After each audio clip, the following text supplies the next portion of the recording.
Oke, setelah kita berhasil melakukan pendugaan parameter model deret waktu, tahapan selanjutnya adalah kita melakukan diagnostik model.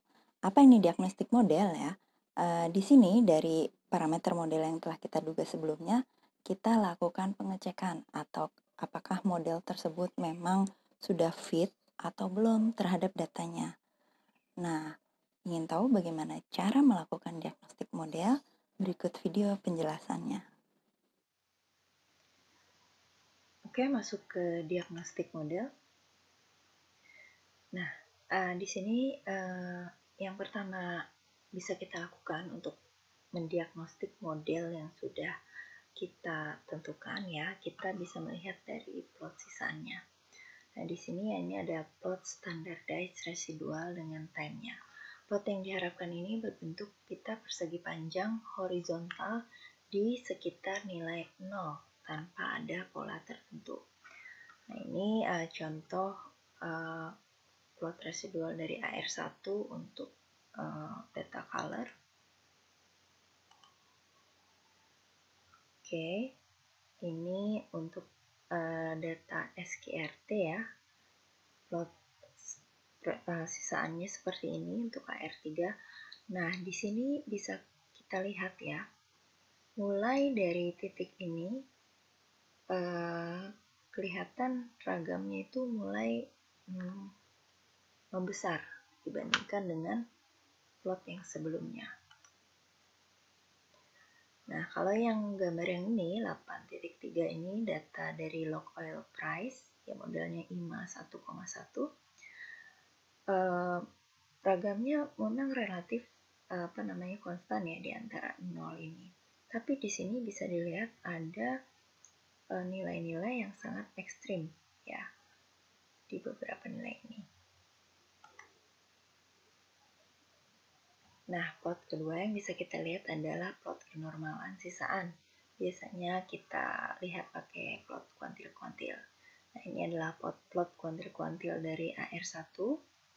Ya, jadi nanti yang kita harapkan titik-titiknya ini mendekati garis lurus yang diagonal ini. Nah, ini untuk AR3. Untuk AR3 kelihatan agak lebih ada belokannya ya, jadi tidak terlalu lurus. Nah, ini untuk yang model IMA 11 untuk data oil, memang secara umum dia membentuk garis lurus ya di diagonal ini. Tapi perhatikan di sini ada pencilan, ada 3 titik yang merupakan pencilan.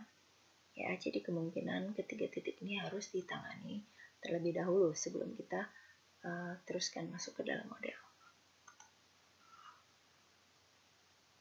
Oke, satu lagi di sini ada plot autokorelasi sisaan ya. Untuk memeriksa kebebasan komponen noise dari model, kita mempertimbangkan fungsi autokorelasi sampel dari sisaan. Ini dilambangkan dengan RK. Nah, di sini harapan kita plot ACF dari sisaan ini sudah berada di bawah garis putus-putus ini. Jadi sudah tidak ada sisaan yang signifikan. Nah, untuk penentuan autokorelasi tadi bisa kita bantu juga dengan melakukan uji formal. Di sini yang relatif populer adalah uji L-Young-Box ya. H0-nya sisaan saling bebas, sedangkan H1-nya sisaan tidak saling bebas. Ini adalah rumus statistik ujinya. Kita pakai Q bintang. Tolak H0 kalau Q bintangnya ini lebih besar dari chi-square alfa dengan derajat bebasnya K kurang P kurang IQ.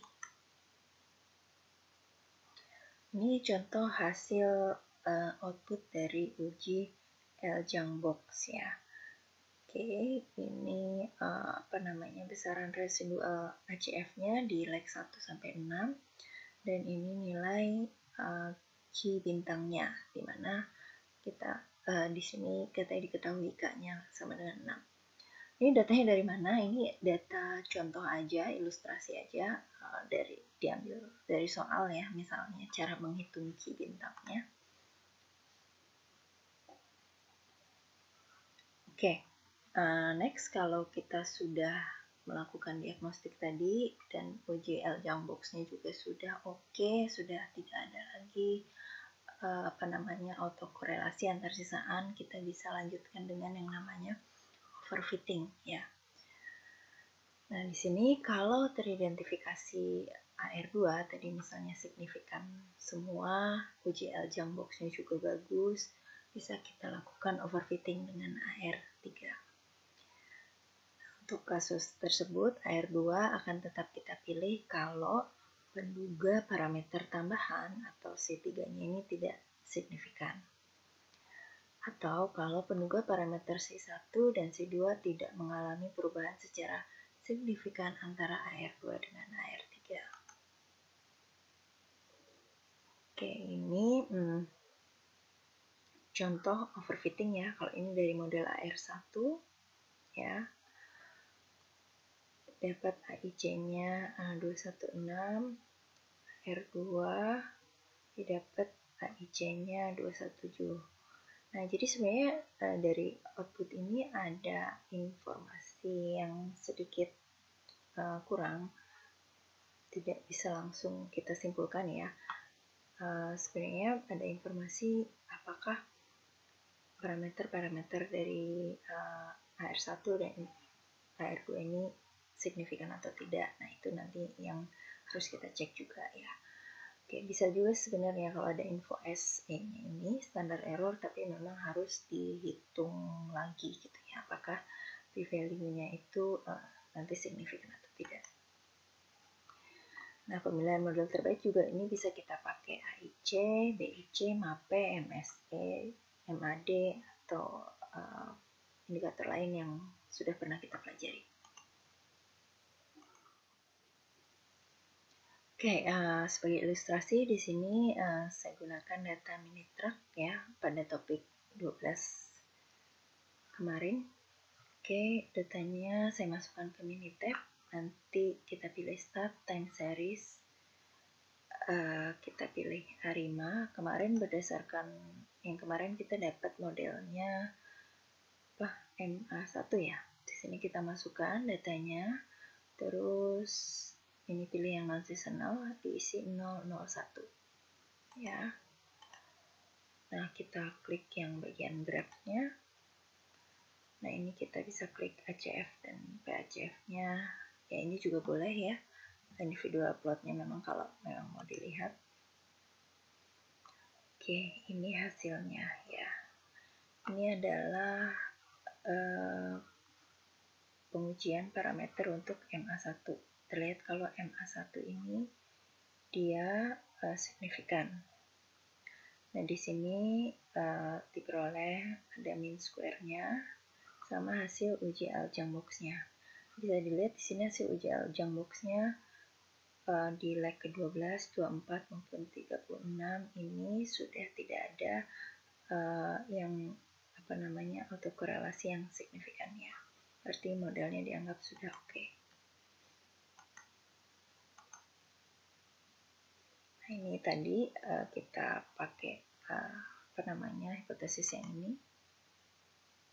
Oke, selanjutnya kita bisa lakukan overfitting di sini ke MA2. Di sini terlihat kalau MA1-nya signifikan tapi MA2-nya tidak signifikan. Ya, jadi mungkin model MA1 tadi masih lebih kita pilih dibandingkan MA2. Ya, selanjutnya dicoba lagi kita overfitting, tapi yang kita tambahkan adalah parameter di AR. Kita cobakan AR1, MA1 ya, jadi ARMA11. Nah, ternyata setelah dimasukkan ke dalam model ini ya, diperoleh model AR-nya signifikan, malah MA-nya yang tidak signifikan ya. Jadi ini malah membuat tidak sesuai dengan model tentatif yang kita pilih di awal. Jadi kemungkinan masih kita pilih model yang MA1 tadi.